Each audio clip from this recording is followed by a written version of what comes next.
Good morning, friends.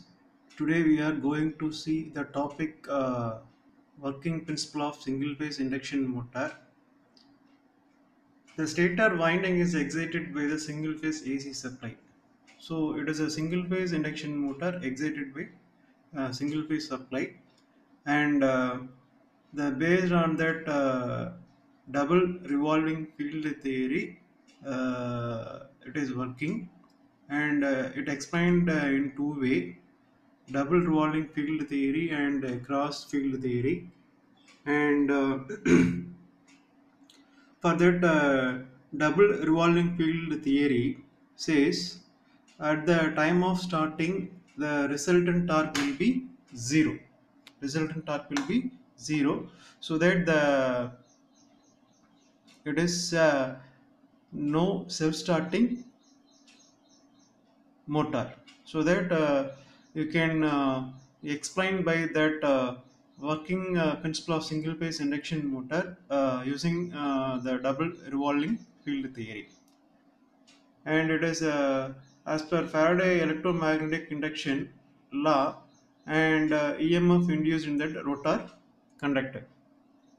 So, and double revolving field theory, based on the double revolving field theory, the produced flux pi m produced in the single phase induction motor, and it can be equal to opposite revolving pi m by 2 comma pi m by 2, and each rotating synchronously ns 120f by p in opposite direction.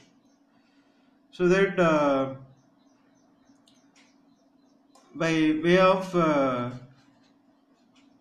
it is a forward clockwise rotation, and it is an anti-clockwise rotation, so that flux pi m is divided into pi m by 2 and the another pi m by 2.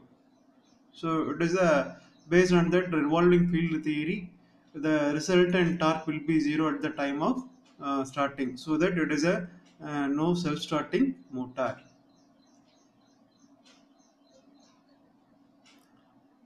And rotating the angle theta. So for that one clockwise direction, it will move the conductor A B for clockwise direction.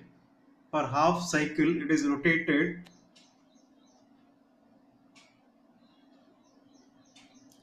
The resultant torque will be 2 into pi m by 2 into sine 2 theta divided by 2 pi m sine theta. So after a quarter cycle of rotation, fluxes A and B will be oppositely directed, because it is anti-clockwise direction.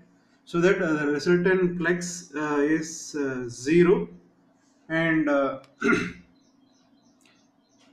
next half cycle, A and B conductor will have resultant torque is opposite direction, so that minus 2 into pi m by 2. So that the answer is minus pi m. So it is opposite direction, and after three quarters of cycle, again the resultant torque is 0, and so that the flux variation, the pi m, pi m plus pi m, and start from plus pi m, 0 and minus pi m, one clockwise direction, another anti-clockwise direction. So the flux variation with respect to that theta is plotted, which is the shown in figure. This is the output waveform, sine wave. So here the start from flex at maximum point at down at 90 degree. Again the opposite cycle start from 90 to 270, then 270 to 3 and above 360. So it is produced the sine wave output of single phase induction motor.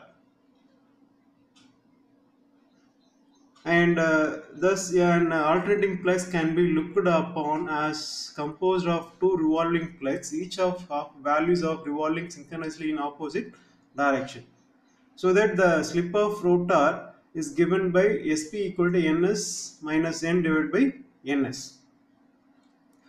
So this is the working principle of single phase induction motor. So the basic principle is double revolving field theory. As per double revolving field theory, the resultant torque will be zero at the time of starting, because the clockwise direction and anti-clockwise direction, the maximum of flex is divided into two direction, so that you can apply the supply at the time of starting. The torque, resultant torque, will be zero, so that it is no self-starting motor. Thank you. So the next class we will see the starting method of single phase induction motor.